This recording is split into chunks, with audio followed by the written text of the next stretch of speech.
नए साल में प्रशासन का नया प्लान।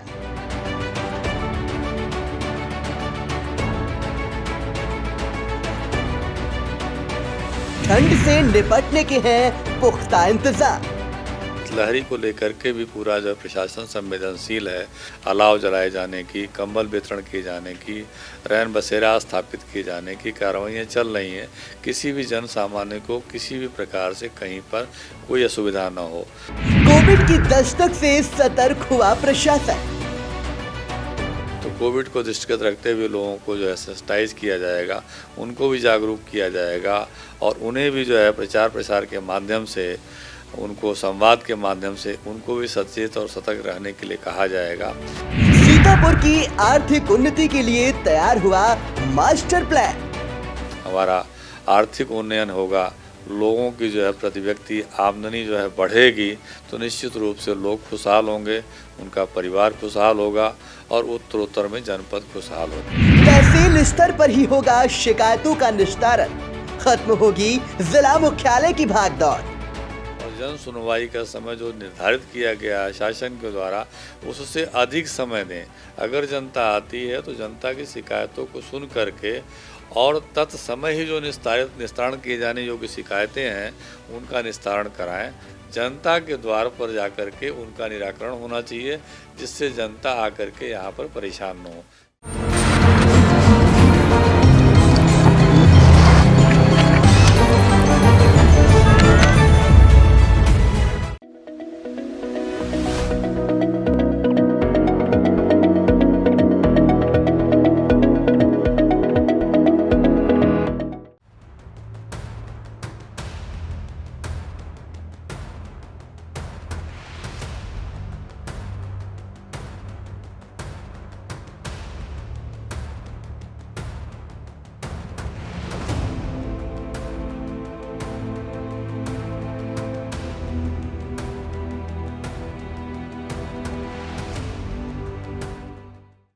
सीतापुर के कमलापुर कस्बे में स्थित राजा बहादुर सूरबख्श सिंह इंटर कॉलेज की 3 छात्राओं द्वारा एक हफ्ते के अंदर आत्महत्या किए जाने के मामले से पूरे क्षेत्र में सनसनी मची हुई है।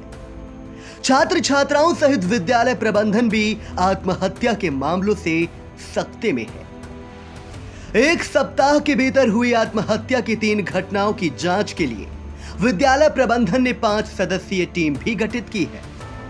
लगातार हुई इन घटनाओं के बाद एडीएम राम भरत तिवारी, एसपी दक्षिणी एनपी सिंह, सीओ सिधौली यादवेंद्र यादव, प्रभारी निरीक्षक सिधौली आरके सिंह और कमलापुर एसओ राजकरण शर्मा सोमवार को विद्यालय पहुंचे। विद्यालय प्रबंधन और छात्र छात्राओं से बातचीत कर विद्यालय प्रांगण का जायजा लिया। पुलिस भी चुप्पी तोड़ते हुए एक सप्ताह बाद मीडिया से मुखातिब हुई और एएसपी दक्षिणी एनपी सिंह ने जानकारी देते हुए बताया कि तीनों छात्राओं की आत्महत्या का मामला विद्यालय से संबंधित नहीं है। तीनों मामले छात्राओं की निजी जिंदगी से जुड़े हैं। हमारी टीम ने पूरी तहकीकात की है। आइए अब जरा तीनों छात्राओं की आत्महत्या के मामलों पर भी नजर डालते हैं। पहला मामला विद्यालय की कक्षा 12 की 16 वर्षीय छात्रा पावनी यादव निवासी ग्राम कुरसिनपुरवा थाना कमलापुर की आत्महत्या का है, जिसने 10 दिसंबर को घर के पड़ोस स्थित हाथा में रस्सी से फांसी के फंदे पर लटककर अपनी जीवन लीला समाप्त कर ली थी। मृतका पावनी के पिता कमलेश कुमार यादव ने इंडिया को जानकारी देते हुए बताया कि उनकी बेटी का राहुल नाम के लड़के से प्रेम प्रसंग चल रहा था और राहुल उनकी बेटी को शादी करने के लिए प्रताड़ित करता था। कमलेश कुमार यादव, कुरसिनपुरवा, पावनी यादव कहाँ पढ़ती थी? इंटर कॉलेज में कमलापुर में। सर वो एक राहुल नाम के लड़के से बात करती थी। अच्छा। वो लड़का उसको शादी करने के लिए प्रताड़ित करता था जी। हमारी लड़की की एज 16 साल थी। अच्छा। हम जब ये सब एक बार उसके पास मोबाइल निकला तो हमने पूछा ये मोबाइल किसका है, तो बोली ये मोबाइल राहुल ने दिया है। हमने कहा क्यों मोबाइल लिया तुमने? बात करने के लिए, अभी तुम क्यों बात करती हो? हमने थोड़ा बहुत उसको भड़काया डांटा। इसके बाद में वो जो है कुछ परेशान होने लगी। इसके बाद में वो जो है 2-4 बार इधर उधर से बात कर लेती थी। स्कूल आवे, इसके बाद में कभी ना आवे, इसके बाद में जो है वो ऐसा हुआ कि एक बार ऐसा हुआ कि 2-4-10 दिन से बात नहीं कर रही थी। बस नाराज़ हो गई, लेटी रही। कुछ पूछें तो बोले नहीं, रोया करती थी। इसके बाद में उसको ना जाने क्या हुआ, सुसाइड कर लिया सर। इस मामले में हमने प्रधान को सूचित किया। कक्षा 12 में पढ़ती थी, इंटर की छात्रा थी। इंटर की छात्रा थी। तो सुसाइड में क्या किया उसने? रस्सी से अपने फांसी लगा ली अपने घर में? अपने घर में। थोड़ी दूर है हाता, थोड़ी दूर पड़ता घर से, वही हाता में। दूसरा मामला 12 दिसंबर का है। कमलापुर थाना क्षेत्र के ज्योति शाह आलमपुर निवासी सीमा पुत्री रामपाल का, जो कि कक्षा 11 की छात्रा थी और इनकी शादी भी तय थी। सीमा ने अपने घर पर जहरीला पदार्थ खाकर जान दे दी।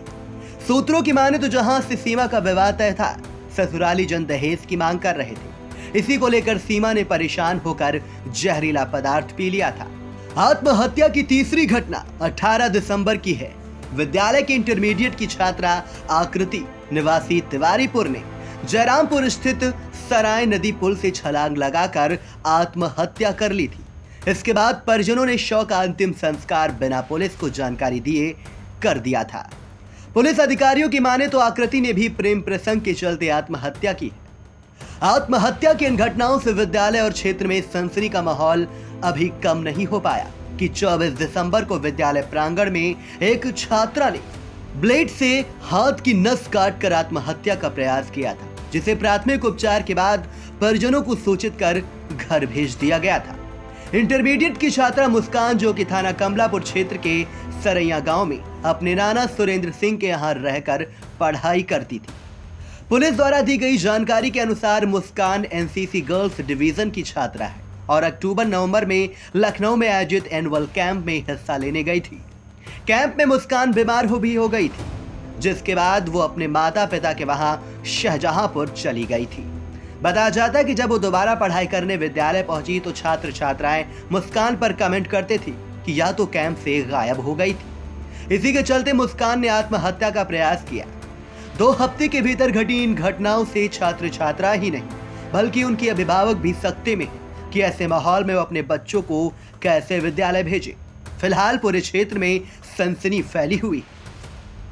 मामले की तहकीकात करते हुए अपर पुलिस अधीक्षक दक्षिणी एनपी सिंह ने बताया कि बीती 10 दिसंबर को फांसी लगाकर आत्महत्या करने वाली पावनी यादव के मामले में पुलिस ने राहुल यादव पुत्र राम गोपाल निवासी शिवपुरी थाना कमलापुर, 12 दिसंबर को ज्योति शाहपुर आलम की सीमा द्वारा जहरीला पदार्थ खाकर आत्महत्या किए जाने के मामले में मंगेतर अंकित पुत्र मुंशी व कमला पत्नी मुंशी निवासी शाहजलालपुर पर मुकदमा दर्ज करते हुए तीनों को जेल भेजने की कार्रवाई की जा रही है।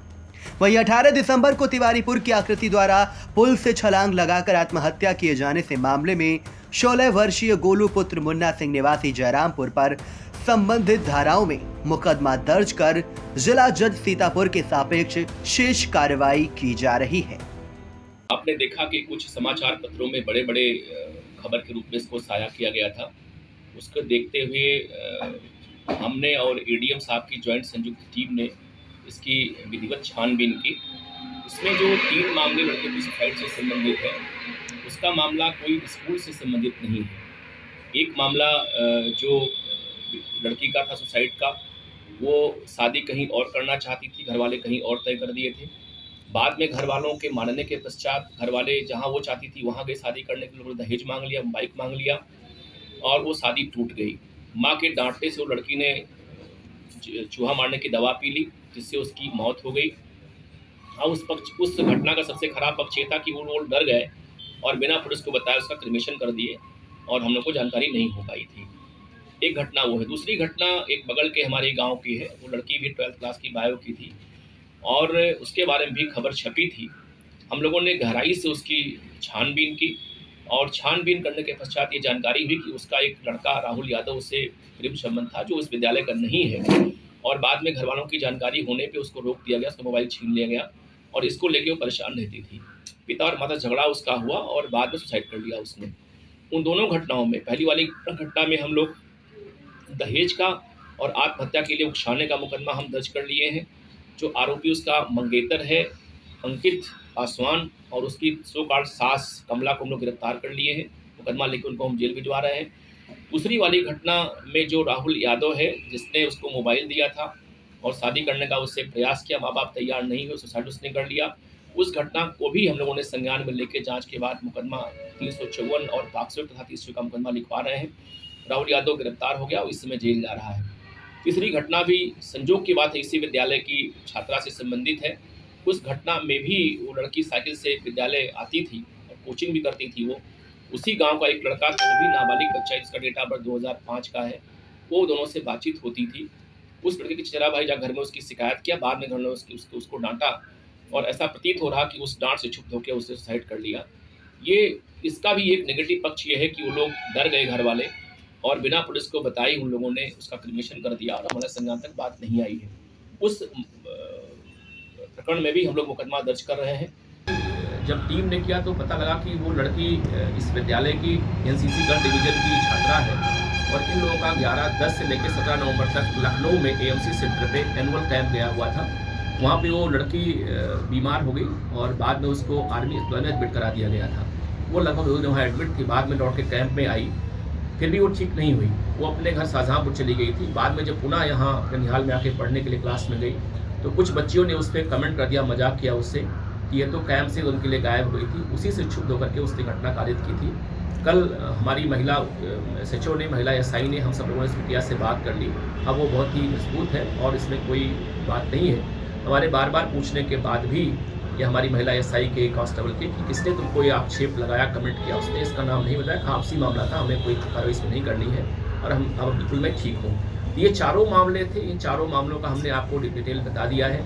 इनमें किसी भी कीमत पर विद्यालय के किसी लड़के के द्वारा कोई टीजिंग नहीं की गई है, न किसी शिक्षक ने इस संबंध में कोई घटना कारित की है। अब तक की जो जांच हुई मैंने आपको शेयर किया। उपरोक्त 3 में मुकदमा हम लोग लिख रहे हैं। 2 में हमारी मुलजिम की अरेस्टिंग हो चुकी है। 1 में हमारा जो एक्यूज्ड है, जो वो हमारा नाबालिग है, उसको हम लोग थाने में ले आए हैं। उसको तत्काल हम लोग भेजेंगे JJ बोर्ड के सामने। कोर्ट के आदेश से हम लोग इसमें थे, फिर कार्रवाई इसमें करेंगे। विद्यालय की शिक्षिका स्नेहलता जी ने भी विद्यालय परिसर पर और कुछ शिक्षकों और प्रधानाचार्य पर भी आरोप लगाए थे। क्या वह मामला भी इससे जुड़ा हुआ था? एक्चुअल में ये घटना लगभग 21 तारीख की है।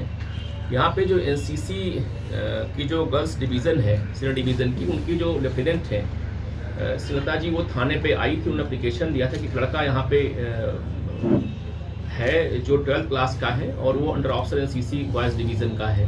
उसने हमको अपशब्द कहा है और कुछ गलत शब्द बोल दिया है, आवश्यक विधिक कार्रवाई हो। उनके एप्लीकेशन देने के पश्चात ही तत्काल थाने के विद्यालय के प्रिंसिपल्स व अन्य शिक्षक यहाँ पे आए थे। उन लोगों ने उस लड़के से उनको माफ़ी मंगवा दिया। उन लोगों ने कहा साहब चूँकि ये विद्यालय के हमारा मामला है तो ये मुकदमा न लिखा जाए इसमें, और मैं इसमें आवश्यक विधिक कार्रवाई हम लोग खुद ही करेंगे। तत्काल मैडम ने थाने पे लिख के दे दिया कि चूँकि हमारे विद्यालय के शिक्षा का मामला है तो इसमें कोई विधिक कार्रवाई आप लोग ना करिए, हमारे प्रिंसिपल साहब इसमें कार्रवाई करेंगे।